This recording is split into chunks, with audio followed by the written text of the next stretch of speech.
Ayan, nandito tayo ngayon sa Cinemere Films at sinet up na namin ni Melvin itong room na gagamitin namin. Ayan. Yan ang setup niya. Ayan, guys. Ayan, mga anak. Yan ang setup ng room namin. O, di ba? Bukod kasi sa pag-actor, sa pag-acting dito sa Cinemere Films, kami rin kasi ang nagsiset up ng ilaw, ng mga design. Pero kung di ako marunong mag-ilaw, sila lang. Sila Melvin lang, si Direk Melvin, si Direk Lance. Mga director din kasi yung mga yan. Tapos ako dito, wala lang, epa lang. O, ayan. Ito siya. Ganyan siya tingnan. O, hindi halata yung box sa gilid. Pero, ito siya.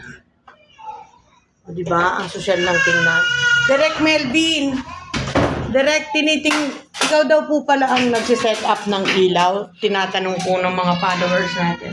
Hindi ko na Ayan po. Ayan po. O, nagsiset up siya ng ilaw. Yun ang ilaw namin. O. Guys, antayin nyo yung video tutorial ng ano. Pag yung makeup dito yun. Meron ka nun? Maglalabas ka pala Lalabas nun. ako, maglalabas. Ah, Hindi nila yun. yun pala yun. Tapos kung may naririnig kayo na iyak ng bata, hindi po tiyanak yun.